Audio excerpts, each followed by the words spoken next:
All right, welcome back for another episode in this rewatch of Star Trek. As I'm watching through the series, every Thursday I come back after watching the episode and I talk about it, and I use Alan Asherman's compendium as my guide. So this week we're up to episode number 11, The Menagerie. This was actually episode 16th in production order, but it's 11th in broadcast order. This was originally broadcast on November 17th of 1966. The writer on this one was Gene Roddenberry. The director is Mark Daniels. The composer is Alexander Courage. And the Film Effects of Hollywood did the photographic effects for this episode. So this is a two-parter. We're just going to do part one this week, and we will do part two next week. This is the only two-part episode in the original run of Star Trek, the original series. So here we go, and I'll stop where the episode ends. All right, a call supposedly sent by ex-Enterprise Captain Christopher Pike diverts the Enterprise to Starbase 6. The message has actually been sent by Mr. Spock, but nobody knows that. In fact, this is part of the tension in this episode is the Enterprise is diverted and they've received no orders. So they're trying to figure out where the orders came from. Well, Mr. Spock did it. And they get to the Starbase 6, and they see Christopher Pike, and, Mendez here, who's running the Starbase, says there's no way Pike could have sent that message. And they show him. Okay, and he's sitting in like his little I don't know, it's like a wheelchair type thing that just flashes like twice for no and once for yes. Pike cannot talk.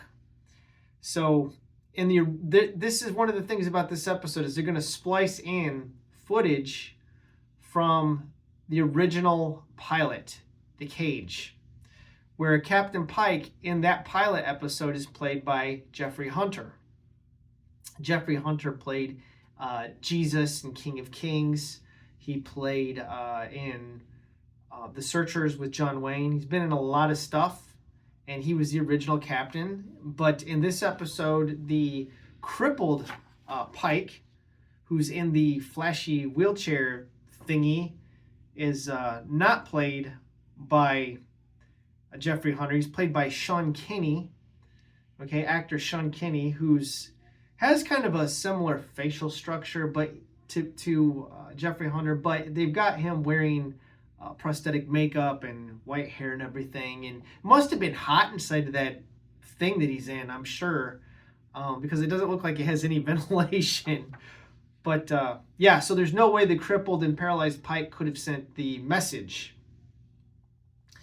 Well, Pike has been crippled and completely paralyzed in a recent accident. He's abducted and brought aboard the Enterprise by Mr. Spock. Now, Mr. Spock's using these little, I don't know, they look like floppy disks. Okay? And for all of you young ones out there that might be watching this, you probably don't even know what a floppy disk is anymore. That's what all of us people that were born in the pre-internet age are familiar with is floppies. But he's using these floppies, and he's doing some pretty good deep faking, I must say. So this episode's kind of like predicted the deep fake, because Spock uses these recording tapes to broadcast like voices of other people, including Captain Kirk's, when he fools McCoy, because they receive like a message from the Enterprise telling that McCoy that he needs to beam aboard because there's a medical emergency. And when McCoy gets aboard and Pike is beamed aboard, the Enterprise warps out of orbit, and Captain Kirk is like, what? And Spock has told the crew like he's assumed command, and Captain Kirk has been placed on medical leave, and they are to follow his instructions. And McCoy is like, what is going on here? And Uhura too. They're like, this is weird. Well, Spock takes McCoy down and puts in one of these tapes, and it's got like, Captain Kirk's voice telling him, follow Mr. Spock's instructions, to the T. And so he's like, okay, it's kind of weird, but can't argue. Well, Starbase Commodore Mendez and Captain Kirk pursue the Enterprise in a shuttlecraft. And this is kind of a tension thing because, like, the Enterprise is en route to Talos 4 and taking Pike with it. And Talos 4, Mendez shows Kirk, like, if you visit Talos 4, it's the death penalty. So Spock, if he goes there, he's a dead man. So, yeah, what is going on? Nobody really knows. Has Spock lost his mind? Has he snapped? He's like left a trail of bodies because he's nerve pinched a couple of dudes and knocked them out while he was down in control. He's hijacked the Enterprise and taken off. The shuttlecraft in pursuit is running out of fuel, which now forces Mr. Spock to bring the shuttlecraft aboard, and then he surrenders himself over to McCoy. As a senior officer on board, Spock pleads guilty to mutiny and is confined to quarters by Bones here. Well, yeah, this is now they've convened a court-martial where Spock is going to be put on trial. They try to get Spock to surrender control of the ship back to Captain Kirk, and he can't do it, or he won't do it because the ship is locked in on course. The helm's locked. So they're going to Talos 4 whether they want to or not. And this court-martial, they go in and they need 3 senior officers. So they've got Captain Pike, okay? Even though he's incapacitated, he's still on active duty and he can still answer yes or no with his flashy beepy thing. They've got Captain Kirk and they've got Commodore Mendez. So they have the 3 people available for the court-martial, and they convene it, and they have this playback now. They're watching the events of, I think, 13 years ago, 15 years ago, whatever.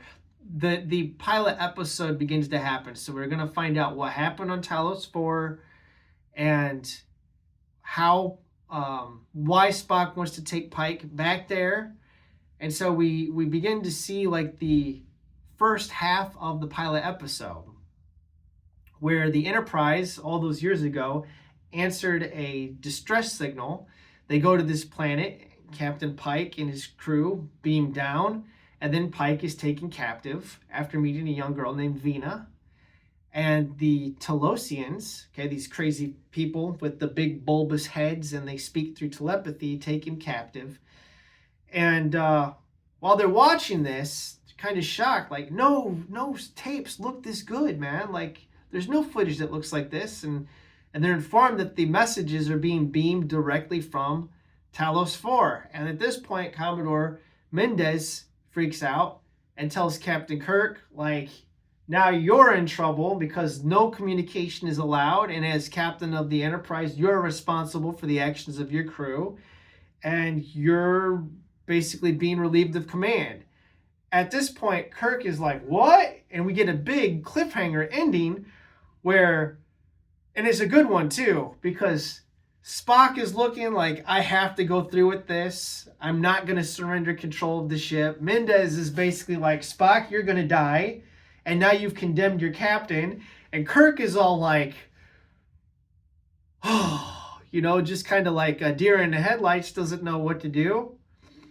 Mr. Spock is escorted off by security, and the episode basically ends with Captain Kirk pacing around an empty room kind of beside himself with like, what the heck just happened?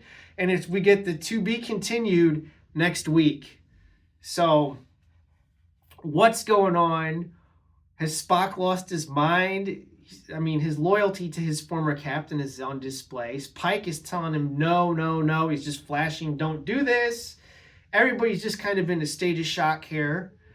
And yeah, it's a good one. It's a good cliffhanger. I would say that this is probably, like, besides the best of both worlds and Star Trek The Next Generation Part 1 and 2, this might be one of the best cliffhanger episodes in the history of Star Trek, cutting across all series. It's a really good episode. It makes good use of the pilot. This is one of the reasons why I didn't want to watch the pilot episode as the first one, is because we're going to see the pilot spliced in here.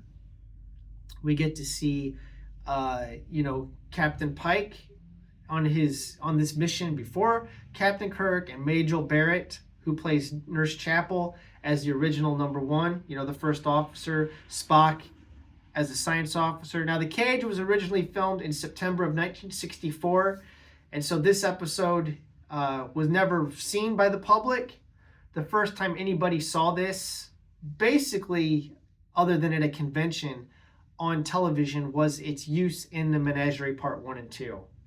So, I don't really have a whole lot else to say about it this week. We'll continue with the second half and pick up and get the conclusion, where we're going to have some twisty turnies in here. But I kind of wanted to go into this. I don't think I've ever watched this episode without immediately watching part 2. So this time, just watching it as a standalone, self-contained in and of itself, I think it really works pretty good. It leaves you in suspense and leaves you wanting to watch the second half. So I'm going to wait a week and I'll be back with part 2. I think this one was pretty great. I think it was pretty ingenious to build a frame around the pilot, break the pilot in half, do some minimal dressing, and be able to get 2 episodes out of this pilot episode. It was great. It was a very good cost-saving measure by the studio. It gave them more time to film other episodes, as they're just basically filming little segments to build around this. Very ingenious. It was smart. And I think it works out good. In fact, this might be a controversial opinion. I don't know. But having watched The Cage, I actually prefer the Menagerie parts 1 and 2 to The Cage as an episode in and of itself. I do. I just think it works better. I think it's more interesting this way. And it's a controversy, I'm sure. Probably going to catch flack for it, but I do like this. One last thing before I sign off here. Commodore Mendez here was played by Malachi Throne, who appeared regularly as Noah Bain in It Takes a Thief. And then he was seen in Batman, 1966. He was Falseface in Truth or Falseface. And he also appeared in Lost in Space, Voyage to the Bottom of the Sea, amongst other things like The Man from U.N.C.L.E. So I'm going to wrap it up there. We will conclude, and we'll talk about the conclusion of this next week. So as always, thanks for watching, and have a wonderful day.